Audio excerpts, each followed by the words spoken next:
Há noites que não terminam quando o sol nasce. Elas permanecem suspensas no tempo, como uma respiração presa na garganta, e ficam à espera das próximas gerações para que elas sejam eternizadas. E para celebrar essa permanência de histórias obscuras, hoje seremos teletransportados para uma madrugada de fevereiro de 1855, no sudoeste da Inglaterra, para contar uma história que ultrapassou os limites da experiência e se instalou na memória coletiva. Afinal, quem ouviu sobre as famosas pegadas do diabo em Devon também caminhou com ele sobre a neve. O inverno daquele ano foi um dos mais severos do século XIX. Não era apenas o frio físico que congelava as vilas ao longo do rio Exe. Quando o vento soprava, trazia algo mais fundo, espiritual e até metafísico. A Inglaterra vitoriana vivia uma época de contradições entre o futuro e o passado. Quanto mais o progresso industrial avançava com as ferrovias e com o prestígio da ciência, mais havia a necessidade de alimentar o imaginário popular para que ele permanecesse profundamente enraizado com crenças antigas, com seus símbolos religiosos e medos que foram herdados de séculos anteriores. Há coisas que são inerentes ao ser humano. Não importa quão moderno ele seja, nada expulsa o sobrenatural do cotidiano. Medo é um sentimento que todo mundo sente, desde que existimos nesse mundo. Na noite de 8 de fevereiro daquele ano, uma nevasca intensa caiu sobre os campos, telhados, estradas e quintais do condado de Devon. Tudo estava branco e espesso. E quando a neve cai desse jeito, não é apenas um fenômeno climático. Ela apaga rastros antigos e cria uma superfície virgem, quase sagrada, pronta para receber novas marcas. E, de fato, marcas foram deixadas. Quando o dia amanheceu, alguns moradores abriram as portas de suas casas e foram surpreendidos não só pelo frio. Eles tiveram uma surpresa com algo que parecia ir contra a ordem natural das coisas. Pegadas. A pergunta é: quem sairia andando num frio daqueles? Mas o buraco era mais embaixo, porque não eram pegadas comuns. Eram rastros irreconhecíveis. Não eram pegadas de homens, cães ou animais do campo. Eram marcas alongadas, profundas, semelhantes a cascos.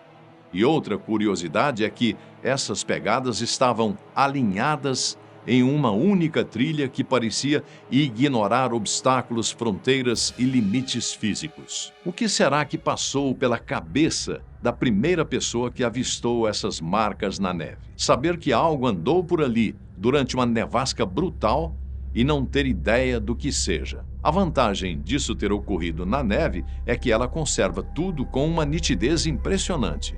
E ali estavam aquelas impressões regulares, como se uma entidade tivesse caminhado com algum propósito. As pegadas cruzavam os campos abertos, subiam os muros, atravessavam os telhados e apareciam do outro lado dos rios. Será que essa coisa inexplicável atravessava materiais sólidos?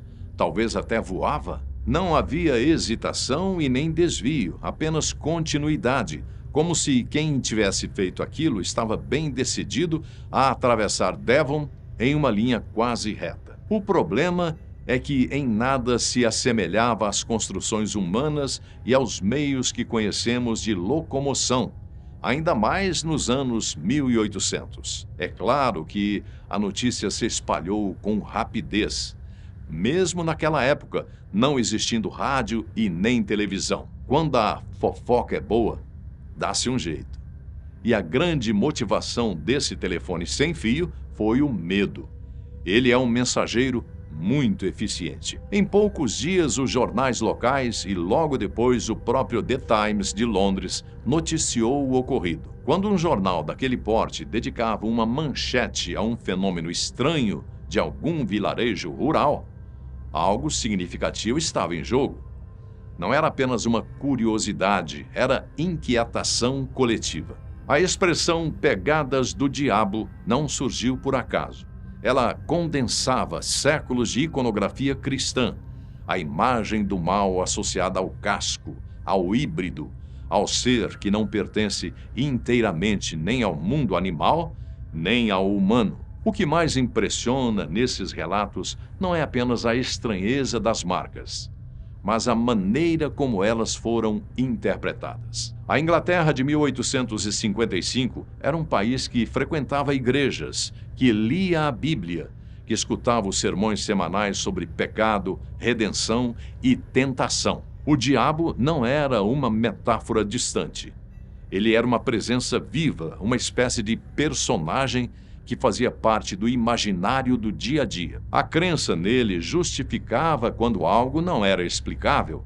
Era comum colocar a culpa ou o mérito a algo sobrenatural. Não era uma hipótese, era uma possibilidade aceitável. A questão é que a história ficava mais inacreditável a cada descoberta. As pegadas mediam cerca de 10 centímetros de comprimento, 7 de largura e surgiam em uma sequência única, como se apenas um pé tocasse o chão de cada vez. Como se uma cabra de um pé só estivesse saltitando por ali pela noite fria e escura. Seja como for, o fato é que não eram pares alternados, como os de um cavalo, nem de algum animal de 4 patas.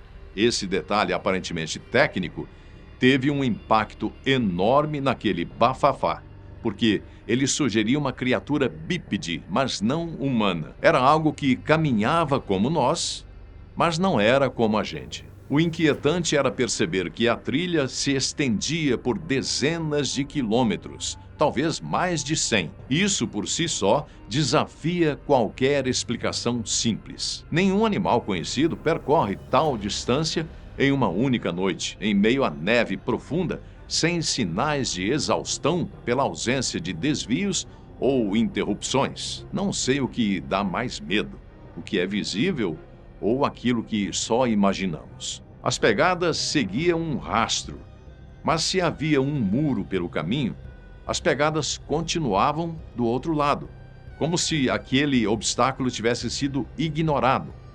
Como será que ia parar em cima dos telhados? Uma das linhas de raciocínio foi observar o rio Exe, porque as pegadas continuavam na outra margem, com o mesmo alinhamento. Era como se a criatura tivesse caminhado sobre a água ou desaparecido. É claro, esse episódio deu o que falar. As pessoas pareciam detetives.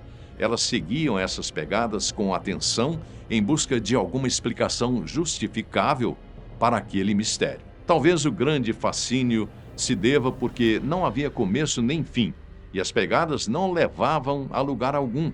Elas apenas atravessavam a cidade. Sabe o que isso me lembra? Aquela brincadeira de infância de tocar a campainha e sair correndo. Você sabe que alguém apertou, mas não sabe quem foi. Só que tudo tomou uma dimensão desmedida e tiveram que chamar as autoridades. Mas não puderam ajudar muito. A impotência gerou tanto medo que os líderes religiosos tentavam acalmar a população, criando uma interpretação que fosse convincente. O reverendo Musgrave, em um gesto que mistura desespero pastoral e imaginação, sugeriu a possibilidade improvável de um canguru. Hoje essa hipótese soa quase cômica, mas ela revela algo profundamente humano. A necessidade de substituir o demoníaco pelo exótico, o infernal pelo zoológico. Melhor um animal estranho do que o próprio mal encarnado. Anos depois, o próprio Musgrave admitiu que inventou a história numa tentativa de conter o pavor. Essa confissão, para mim, é tão reveladora quanto as próprias pegadas.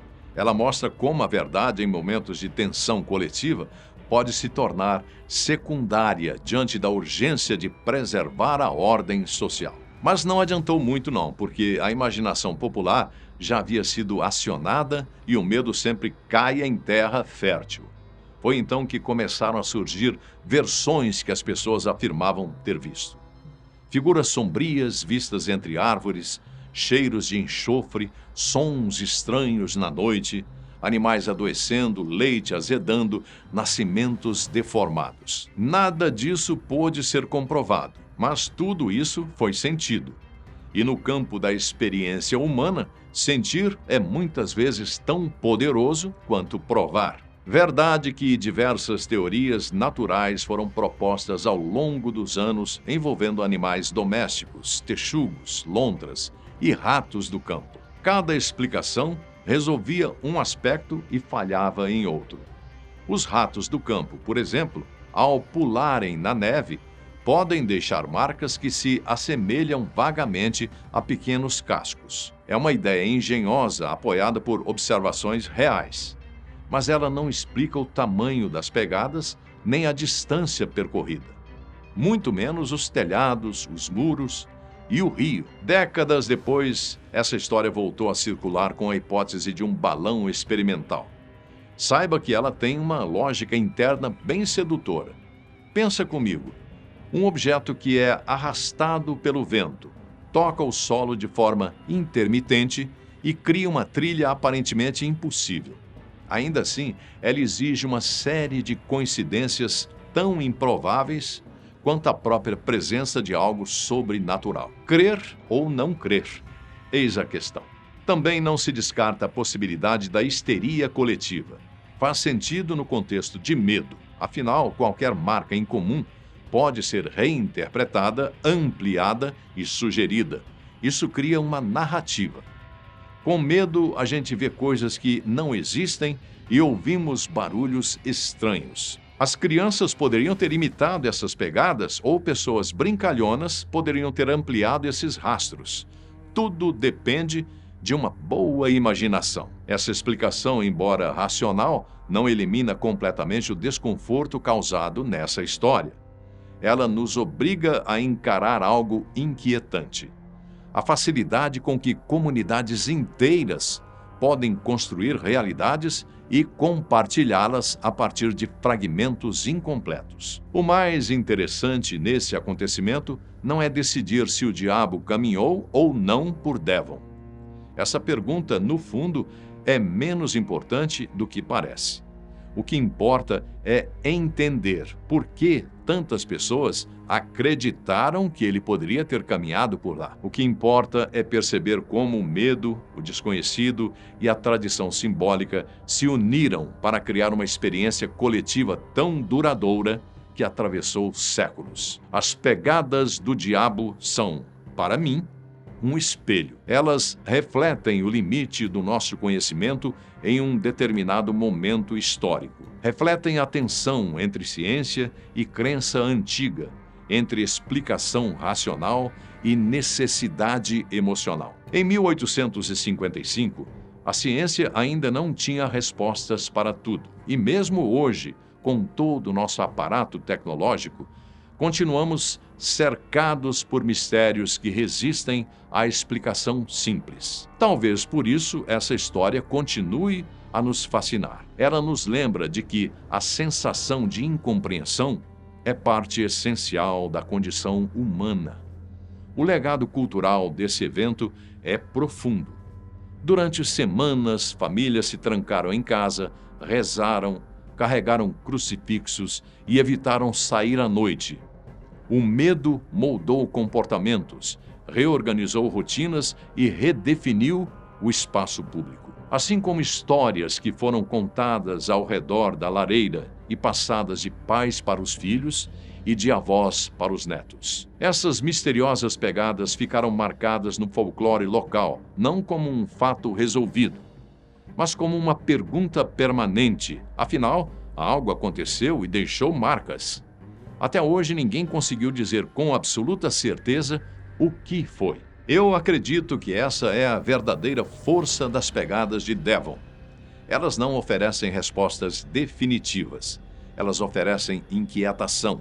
Elas ocupam a fronteira incômoda entre o explicável e o inexplicável, entre o natural e o simbólico. Talvez tenham sido animais, fenômenos naturais, brincadeiras humanas, ou uma combinação de tudo isso.